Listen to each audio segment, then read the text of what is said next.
Bismillahirrahmanirrahim. Assalamualaikum warahmatullahi wabarakatuh. Bismillah, walhamdulillah, wassalatu wassalamu ala rasulillah Sayyidina Muhammad ibn Abdillah wa ala alihi wa sahbihi wa man walah. Nawaitu ta'alluma wa ta'lim wa nafa wal intifa wa tadhakkura wa tadhkir wal hatta ala tamassuki bi kitabillahi wa sunnati rasulih wa da'wata ila al-huda wa dalalata ala al-khair ibtigha'a wajhihi wa qurbihi wa thawabihi subhanahu wa ta'ala. Alhamdulillah, yang sama-sama kami hormati Al-Ustaz Abdul Mannan, begitu juga para hadirin hadirat yang mudah-mudahan pada kesempatan kali ini kita mendapatkan keberkahan dari Allah Subhanahu wa taala, dan mudah-mudahan juga kita dijadikan orang-orang yang berpuasa dengan sesungguh-sungguhnya. Nah, Bapak Ibu yang dirahmati oleh Allah, insya Allah kita akan mengkaji kitab setiap sore. Ya, kitab ini namanya Ithaful Anam bi Ahkamis Siyam. Pokoknya tentang hukum-hukum bulan suci Ramadan. Kitab ini menjelaskan tentang hukum berpuasa serta syarat-syaratnya dan juga apa saja yang bisa membatalkan puasa. Nah, kitab ini dikarang oleh guru saya sendiri. Jadi insya Allah niki tiangnya cetok sing ngarang kitab. Beliau itu bernama Dr. Zain, jenenge Dr. Zain Al-Idrus. Beliau tiang Yaman sana, Bu. Wong Yaman pokoknya jauh. Nah, kitab ini memang beliau karang. Ini pas dulu beliau ini ngajar seperti ini ngajarnya. Orang-orang kampung di masjid setiap sore itu diajarkan sama orang-orang kampung. Akhirnya beliau jadikan kitab. Jadi ngajar seperti ini bisa menjadi kitab. Oke. Nah, maka dari itu ini kitab yang namanya Ithaful Anam ini insya Allah sudah dikaji berkali-kali oleh guru saya. Jadi insya Allah sangat sedikit kalau misalkan ada kekeliruan. Karena belajar tentang hukum puasa, jenengan ditanya Bapak Ibu, ini persiapan yang paling baik untuk bulan suci Ramadan apa? Ibadah yang paling bagus tatkala kita berpuasa apa? Jawabannya diantaranya ibadah paling baik adalah belajar. Oke. Karena banyak orang berpuasa tapi tidak tahu hukumnya berpuasa itu apa. Banyak orang itu menjalani bulan suci Ramadan tapi tidak tahu dia bahwasanya banyak hukum-hukum yang dia tabrak, sehingga puasanya ini tidak sempurna atau bahkan batal tapi dia tidak paham kalau dia itu batal. Nih, saya kasih contoh Bapak Ibu. Banyak orang-orang di luar sana itu kalau misalkan membatalkan puasa, membatalkan puasa tanpa ada sebab. Jadi nek jenengan kok membatalkan puasa tanpa ada sebab, itu adalah dosa besar. Jadi tidak ada apa-apa tiba-tiba kita membatalkan puasa. Itu kabiratun minal kabair. Dosa di antara dosa-dosa besar. Nah, nek misalkan jenengan kok kita ini batal puasa tanpa sebab setelah makan, minum, sudah warak, itu kan dosa besar tanpa sebab soal. Setelah itu kok malah tidak nyambung puasanya, itu malah minum kopi lagi. Malah nyeduh kopi, minum kopi lagi, Pak. Itu dosa yang kedua. Ya, jadi dosanya berlipat-lipat ganda. Karena ini banyak orang yang tidak tahu. Seperti itu. Saya juga pernah ditanya, ada orang Bapak Ibu itu kerja di tempat yang tempatnya itu panas. Mungkin di tambang atau di mana, pokoknya panas tempatnya. Akhirnya dia ngomong, "Beb, saya nek teruskan kerja ini tidak kuat. Ini panas banget sampai dehidrasi." Dehidrasi itu bahasa Jawanya apa? Ngelak itu. Ya sudah tidak kuat karena saking panasnya. Dia ngomong, "Saya boleh tidak membatalkan puasa?" Saya bilang, "Boleh, Mas. jenengan membatalkan puasa kalau memang sudah tidak kuat. Nah, pada saat itu Bib, saya membatalkan puasa. Dibatalkan sama dia makan dan minum. Tapi setelah itu, setelah makan dan minum, karena pikir dia, alah aku wis barakan puasa, aku wis batal. Dia malah nyeduh kopi. Ya, wis tak terus kayak Bib. Nah, ini tidak boleh. Jadi kalau misalkan ada orang yang seperti itu, dia sudah tidak kuat berpuasa, dia boleh membatalkan. Hanya sekedar makan dan minum biar seger lagi. Setelah itu dia wajib hukumnya menahan lagi, menahan lapar dan haus sampai maghrib. Kalau kok diteruskan batal puasanya, itu malah dosa yang kedua. Ya. Jadi banyak hukum-hukum bulan puasa ini tentang puasa Ramadan banyak yang belum tahu. Makanya insya Allah ini kita kaji pelan-pelan, santai mawon. Nanti juga insya Allah di akhir waktu nanti nih misalkan ada yang mau bertanya monggo. Nah, yang pertama, pembahasan pertama di sini arkanus shaumi wa syurutu wujubihi. Rukun-rukun puasa. Jadi puasa Ramadan itu harus ada apa saja. Jadi nek misalkan tidak ada rukun ini berarti puasanya tidak sah. Rukun puasa itu cuman ada dua, ya, dua atau tiga wis. Ya. Rukun puasa ada tiga. Yang pertama niat. Nah, niat ini wajib bagi setiap muslim. Nek dia berpuasa Ramadan, hukumnya niat.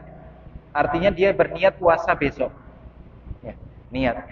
Nah, niat di dalam bulan suci Ramadan itu wajib di malam hari. Dari maghrib sampai subuh waktunya, Pak. Jadi nek jenengan habis buka puasa langsung niat. Nah, niat ini Bapak Ibu itu tidak harus pakai bahasa Arab, tidak harus. Jenengan juga tidak wajib mengucapkan. Biasanya kita akan dilantunkan ya sama imam setelah sholat tarawih dilantunkan, ditalkin. Oke, ayo monggo bapak-bapak, ibu-ibu niat sarang-sarang berpuasa. Ya. Niat ingsun wis sampai selesai. Kalau tidak paham malah itu. Ya. Nah, itu tidak wajib Bapak Ibu, tapi hukumnya sunnah. Sing penting jenengan ini niat di dalam hati. Nek jenengan sudah kretek kok di dalam hati setelah maghrib, jenengan ngucap, aku sesok niat poso ah. Itu sudah cukup. Bib, walaupun tidak ngucap itu sudah cukup. Oke. Nah, itu niat di dalam bulan suci Ramadan. Waktunya dari maghrib sampai subuh. Nah, berarti kalau misalkan ada orang kok tidak niat di malam hari, itu nanti puasanya tidak sah. Ini saya contohkan. Ada orang Bapak Ibu, habis buka puasa, makan, setelah buka, dia belum niat buat besok. Turu, tidur, bangun-bangun jam 6 pagi. Sudah terlewat sahur, sahurnya juga, subuhnya juga lewat, jam 6 pagi bangunnya. Nah, dia kan belum niat. Ini puasanya bagaimana? Puasanya pada hari itu tidak sah. Itu yang pertama. Artinya apa? Dia nanti wajib mengqadha. Itu yang pertama.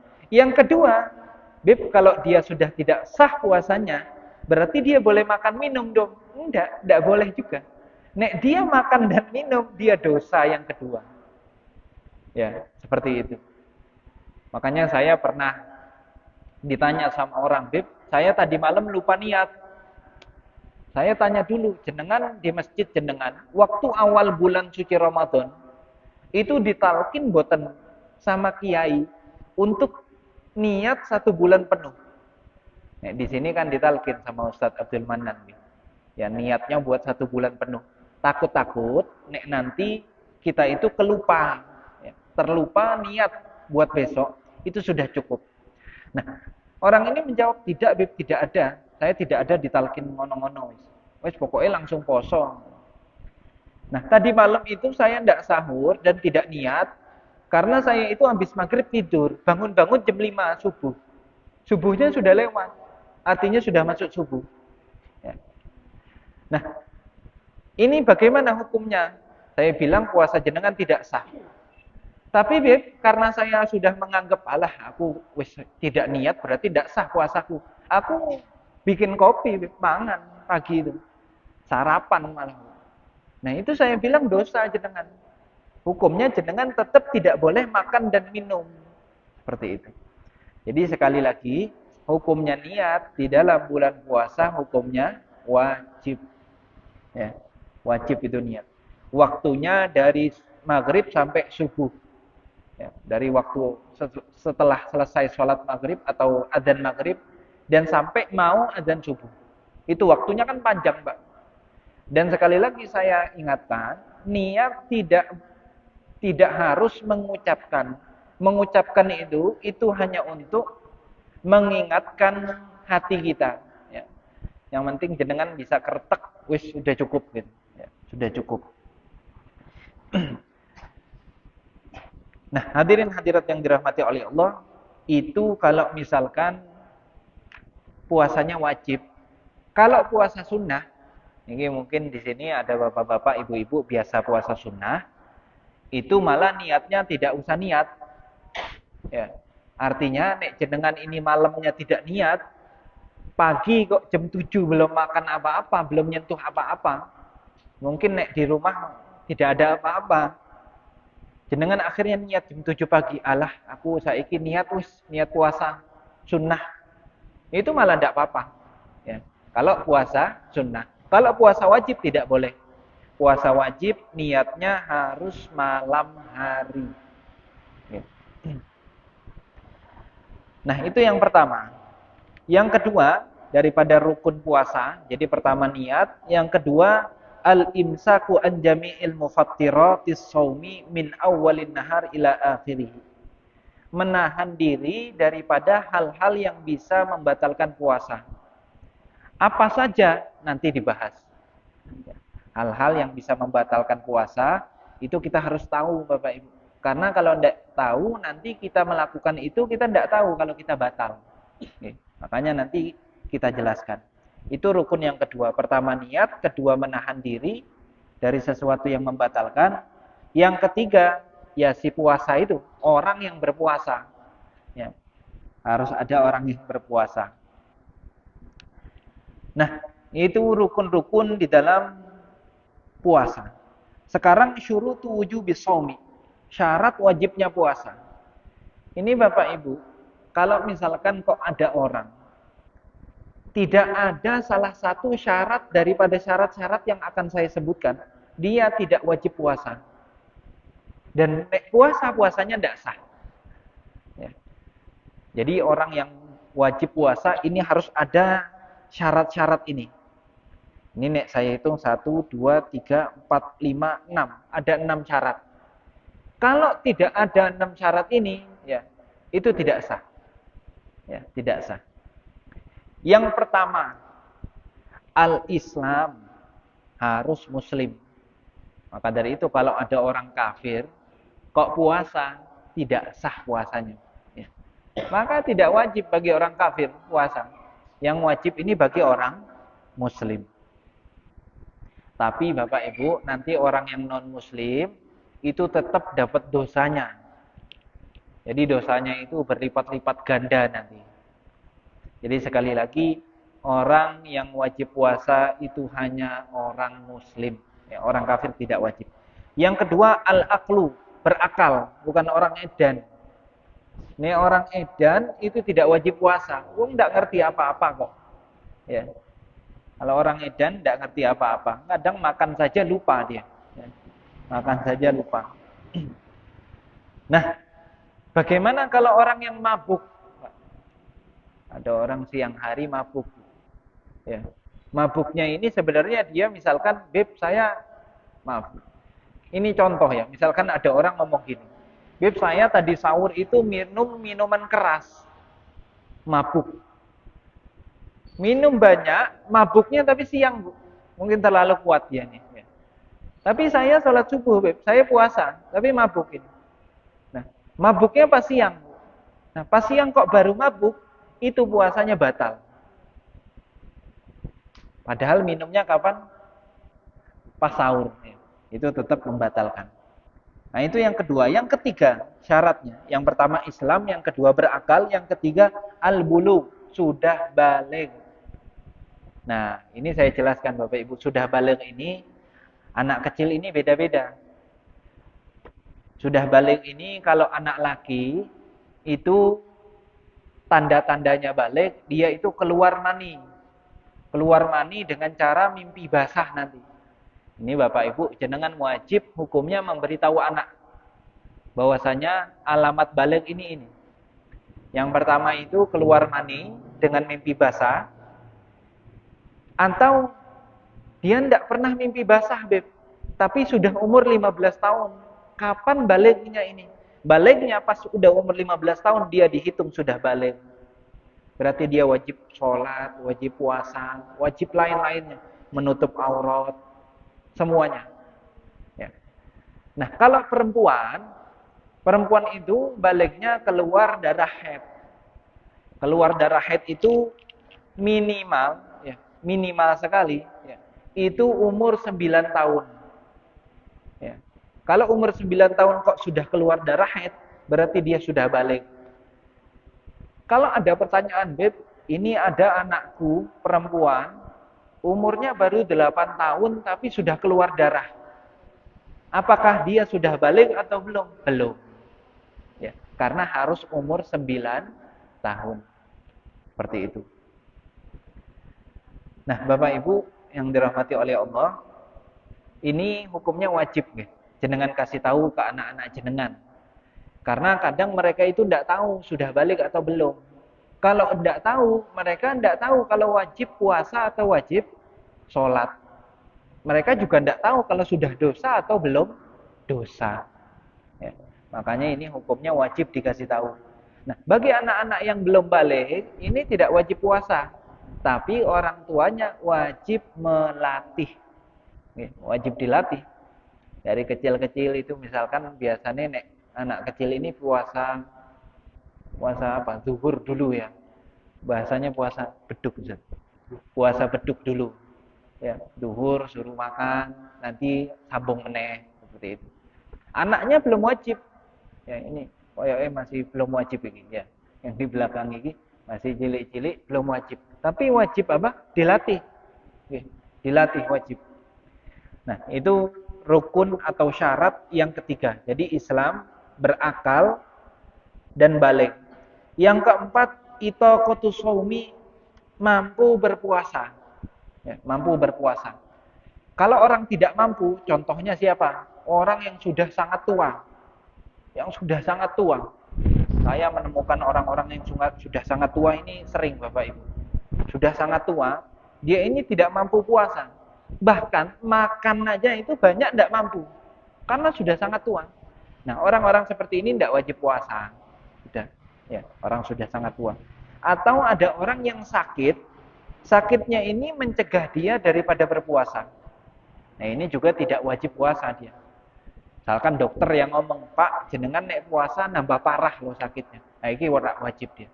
Tapi nanti wajib membayar puasanya. Nah, yang kelima syaratnya as-sihhatu, as-sihhah, ini sehat. Tadi yang saya katakan kalau orang sakitnya memang di dalam tahap dia itu tidak mampu untuk berpuasa, itu tidak apa-apa. Tapi nanti dia wajib mengqadha, ya, mengqadha. Wal iqamah ini tidak berpergian. Jadi kalau orang berpergian, nek dia mau puasa, puasanya sah, tapi dia tidak wajib. Oke. Nanti ada syarat-syaratnya, bukan asal berpergian. Oke. Jenengan mau shopping, mau beli belanja, keluar kota, apakah itu boleh membatalkan puasa? Belum tentu. Oke. Jadi berpergian itu nanti ada syarat-syaratnya. Boleh membatalkan puasa, bahkan tidak wajib puasa. Nah, hadirin hadirat yang dirahmati oleh Allah, sekarang ini pembahasan tentang niat tadi saja nih. Niat sudah saya jelaskan, tapi saya ulangi lagi biar mantap jenengan. Niat itu wajib malam hari dari maghrib sampai subuh. Dan niat itu tidak harus sampai mengucapnya. Yang penting ada geretek di dalam hati. Aku sesok niat poso ah. Ya. Sampai ndak harus adaan lillahi ta'ala, ndak harus. Itu hukumnya sunnah. Nek diucapkan dapat pahala, nek tidak ndak apa-apa. Yang penting sampai di dalam hati ada omongan aku sesok niat poso. Iku cukup sudah. Itu sudah cukup. Ya, apalagi jenengan tambahin adaan lillahi ta'ala, itu nambah apik lagi. Itu kalau dalam hati. Kalau sampean mau mengucapkan enggak apa-apa. Nawaitu shauma ghadin an adai, itu sunnah hukumnya. Mengucapkan itu. Tapi yang penting tadi saya katakan di dalam hati. Nah, itu cara-cara niat. Nah, sekarang ini sebenarnya saya pernah ada dapat pertanyaan, Beb. Saya lupa niat tadi malam, tapi saya itu sahur. Bisa ndak niat saya itu diganti dengan sahur? Biasanya nek jenengan sahur, besoknya mau apa, Bu? Ya mau puasa ya. Orang sahur itu niatnya untuk puasa. Berarti kalau orang sahur otomatis dia itu sudah berniat. Ya, orang ini mau ngomong gitu ke saya. Berarti saya sudah niat dong, Bu. Saya bilang memang betul. Orang yang sahur itu niatnya besoknya mau apa? Puasa. Nah, tapi saya katakan, tapi ini jangan dijadikan kebiasaan. Oke. Jenengan niat juga di dalam hati. Jadi pas sahur misalkan jenengan, sesok aku puasa. Dikhususkan gitu di dalam hati, bukan berbarengan gitu. Ini yang penting sahur. Ya, enggak niat lagi. Enggak, tetap diniatkan di dalam hati. Sahur ya sahur, itu nambah mantap. Tapi nek jenengan, misalkan lupa niat, tapi kok jenengan sahur, itu insya Allah sudah cukup niatnya. Oke. Itu yang dikatakan oleh para ulama. Bahkan ini pendapat yang kuat,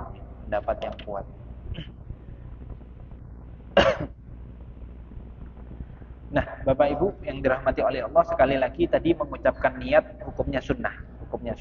Nah, sekarang kita membahas tentang apa saja yang membatalkan puasa. Nah, sekarang yang membatalkan puasa, tadi kan rukun puasa itu ada 3, ada 2. Pertama niat sudah kita bahas. Kedua itu adalah menjauhkan diri dari hal-hal yang bisa membatalkan. Yang membatalkan puasa ini ada 3 perkara. Ya, nanti dari 3 perkara ini timbul banyak lagi, Bapak. Yang pertama dukhulu dakhilin, ada yang masuk, ya. Khuruju kharijin bisabab, ada yang keluar dengan sebab.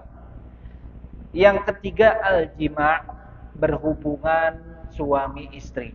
Ya. Nah, sekarang kita jelaskan. Dukhulu dakhilin, pertama yang bisa membatalkan puasa, ada yang masuk ke dalam tubuh. Masuknya dari mana aja, Bu? Ya. Dari mulut apalagi, dari mulut.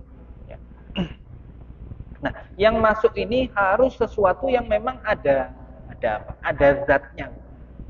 Ada sesuatunya itu bisa kita sentuh. Oke.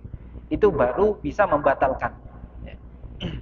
Makanya rokok itu membatalkan. Kenapa? Asap rokok itu, Bapak Ibu, jenengan bisa pegang. Jenengan coba mawon, rokok itu jenengan gini kan tangan jenengan, nanti tangan jenengan nempel itu asapnya. Nah, maka dari itu ngerokok itu bisa membatalkan puasa. Nah, atau selainnya. Jadi apapun yang bisa masuk ke dalam ke dalam perut itu bisa membatalkan puasa. Nah, yang kedua, keluarnya sesuatu tanpa sebab, dengan sebab, maaf. Contoh muntah. Nah, muntah ini kalau misalkan jenengan sengaja memuntahkannya, itu namanya membatalkan puasa. Sengaja artinya bagaimana? Misalkan disodok-sodok gigi mulutnya, dirogoh pakai tangan sampai kemuntah. Ya, muntah dia. Nah, itu batal puasanya. Kalau tidak sengaja, memang sakit, mungkin dia muntah, ya tidak batal. Ya, jadi jangan salah paham. Orang yang muntah itu tidak membatalkan puasa kalau tidak sengaja. Kalau dia sengaja, mungkin pokoknya dimasuki apa saja di mulutnya ini sampai dia muntah dengan sengaja, itu membatalkan puasa. Nah, yang kedua, ya, sesuatu yang keluar dengan sebab khurujul mani, keluarnya mani. Ya, keluarnya mani tapi dipaksa keluarnya, Pak. Itu juga bisa membatalkan puasa. Atau keluarnya mani dengan karena melihat, ya, melihat, karena melihat, maaf, nih misalkan bapak melihat istri sendiri, padahal istri sendiri itu sampai syahwat, sampai keluar mani, itu bisa membatalkan puasa. Nih, melihat tok, Pak. Melihat tapi sampai keluar mani, melihatnya tidak membatalkan puasa, tapi keluar maninya bisa membatalkan puasa. Kemudian al-haidu wan nifas, keluar darah haid. Nah, nek perempuan ini kalau keluar darah haid hukumnya batal puasanya. Bahkan nek dia tetap puasa, puasanya tidak sah dan dia dosa. Oke. Jadi saya pernah ada orang yang bertanya, "Beb, saya ini mau rajin ibadah di bulan suci Ramadan." Ini yang nanya perempuan. "Tapi saya nanti kalau keluar darah haid saya tetap mau poso, Beb. Piye hukumnya?" Saya bilang enggak boleh. "Tapi kan saya mau rajin puasa, Beb. Jadi walaupun keluar darah haid saya tetap puasa." Saya katakan hukumnya tidak sah dan juga dia dosa. Jadi orang nih perempuan kalau keluar darah haid ya wis santai mawon ya. Digawe santai itu. Buat istirahat. Jenengan buat seneng-seneng, buat masak, buat lain-lain pokoknya. Ora usah digawe ibadah. Ibadah masih banyak. Oke. Dengan istighfar, sholawat itu ya tetap ibadah, boleh kalau haid. Wan nifas, keluar darah nifas. Darah nifas itu darah yang keluar setelah melahirkan. Itu namanya darah nifas. Ya, itu juga wal wiladah, begitu juga melahirkan. Jadi melahirkan itu sendiri itu bisa membatalkan puasa. Oke. Apa namanya? Al wiladah, membatalkan puasa. Di antaranya adalah lahir. Jadi misalkan ada orang-orang yang melahirkan, itu otomatis puasanya batal langsung. Ya, melahirkan bisa membatalkan puasa. Bagaimana maaf, kalau keguguran? Keguguran baru 3 bulan, maaf, itu kok keguguran. Bagaimana puasanya? Tetap batal puasanya. Jadi misalkan jenengan lihat kok ada orang pernah nanti jenengan ketemu, dia keguguran pas bulan suci Ramadan, puasanya batal. Ya. Karena lebih baik dia batal juga, Bu. Kesian. Orang kan habis melahirkan capek. Butuh tenaga, butuh vitamin, butuh minum dan lain-lain. Makanya syariat melihat itu kesian, makanya wis ra usah puasa, tidak wajib. Ya, nanti saja dibayar seperti itu. Nah, begitu juga di sana ada sesuatu yang bisa membatalkan puasa selain yang saya sebutkan tadi, di antaranya al-junun, gila tadi. Jadi di pertengahan hari kok ada orang ini waras-waras saja, tapi tiba-tiba di siang hari gila. Ini batal puasanya. Ya. Begitu juga pingsan. Ya, pingsan. Semaput ya, bahasa Jawanya semaput. Ada orang semaput pingsan gitu. Nek pingsannya sebentar, puasanya tidak batal. Kalau pingsannya itu sampai 6 jam, itu batal. Ya. Jadi patokannya bagaimana? Kita lihat saja. Sadarnya dia sama pingsannya dia banyakan mana?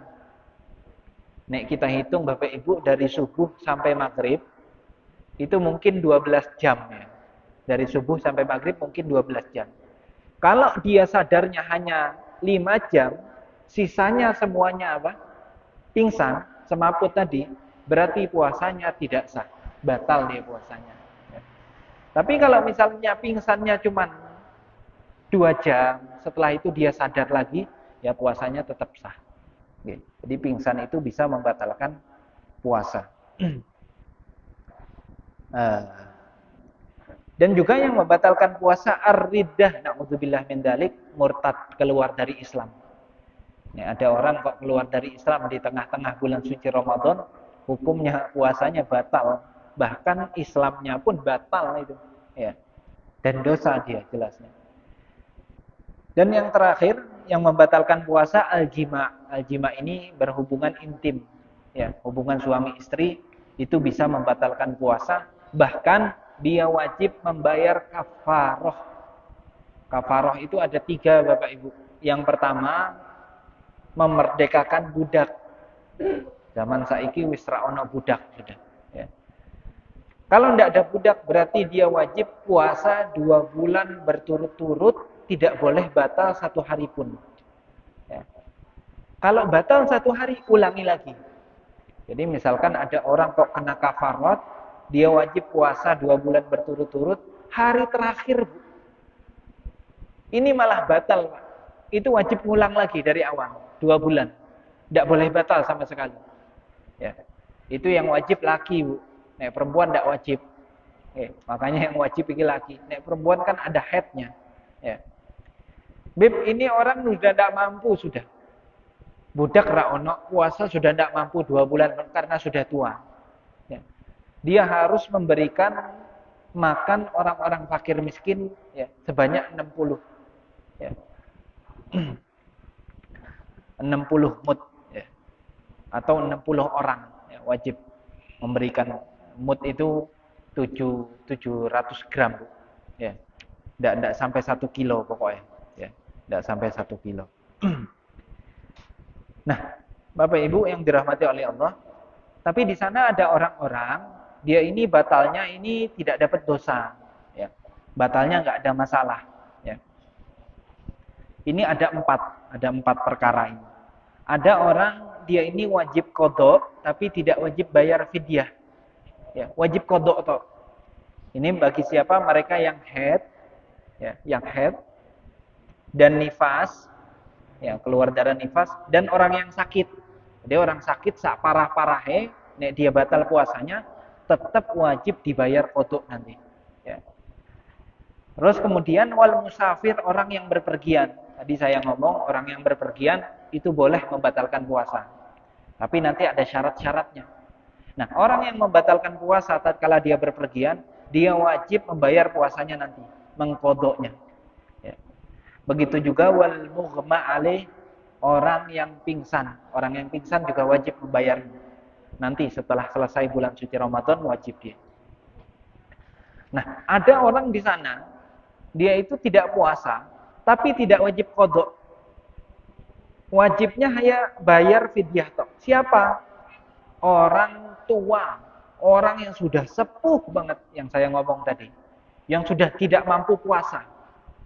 Nah, dia kan tidak wajib puasa, sudah makan aja sudah tidak mampu kok banyak-banyak.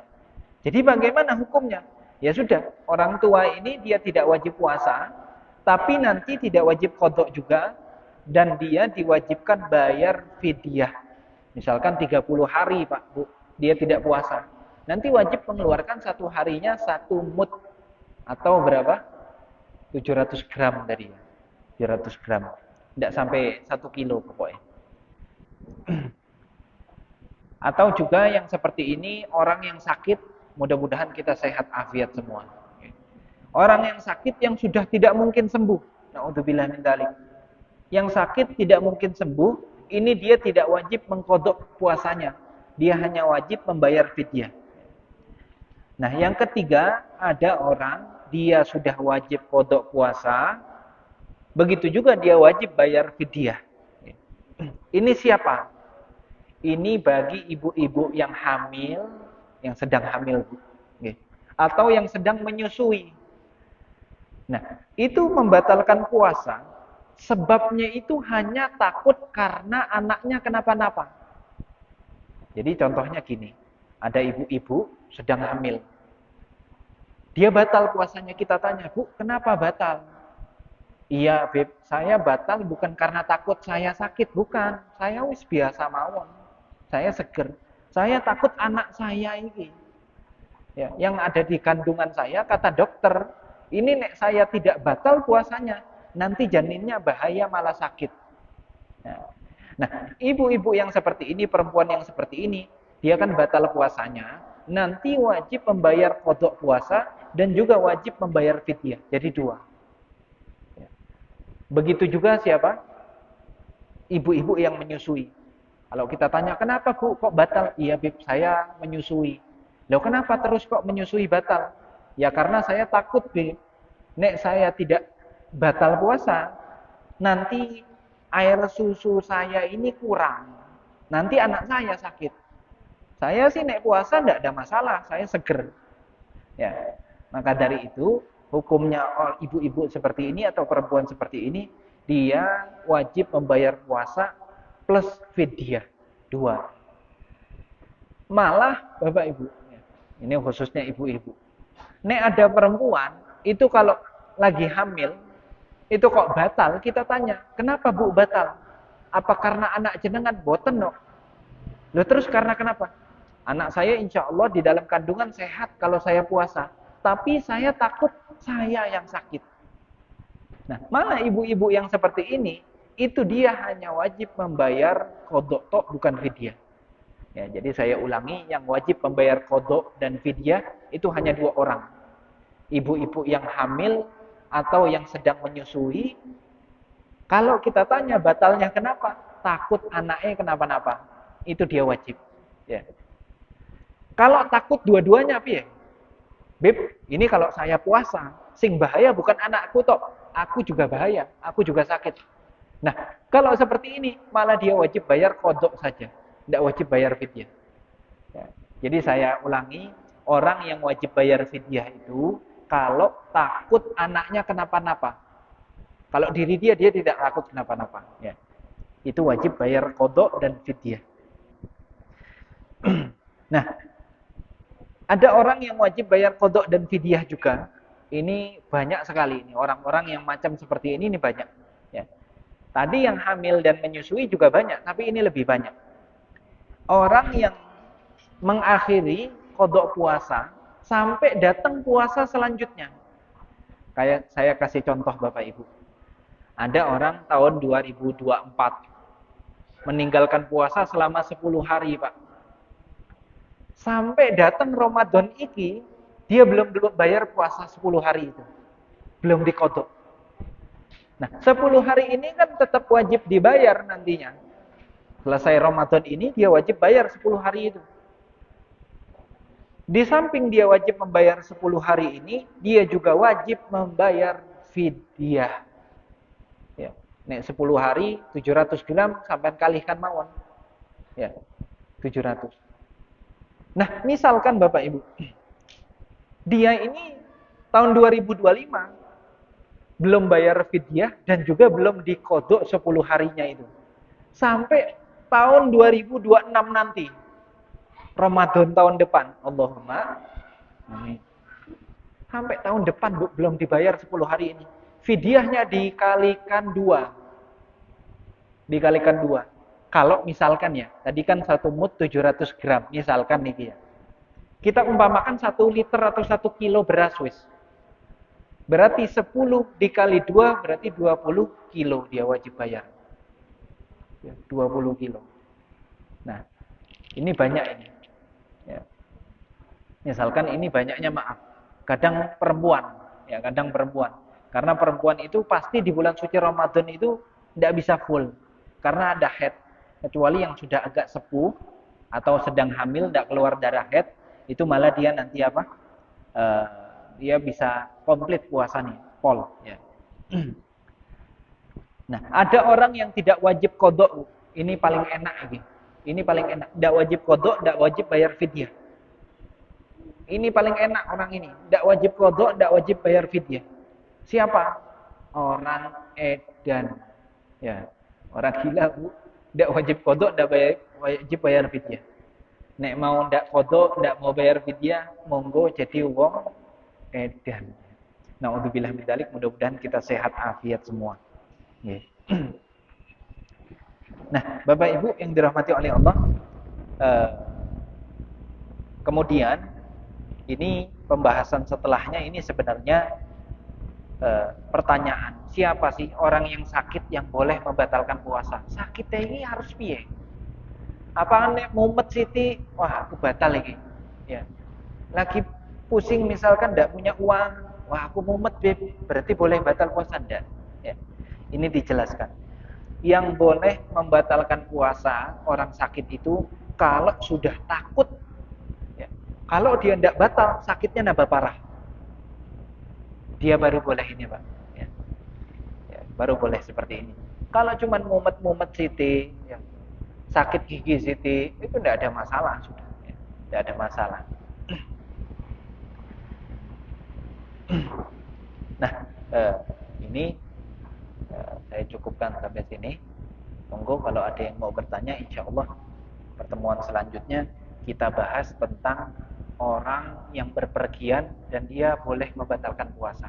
Syaratnya apa saja? Ya, tidak semua orang berpergian. Habib, saya hari ini mau ke Pekalongan, saya berarti boleh batal puasa? Tidak, ada syarat-syaratnya. Oke, monggo Bapak Ibu.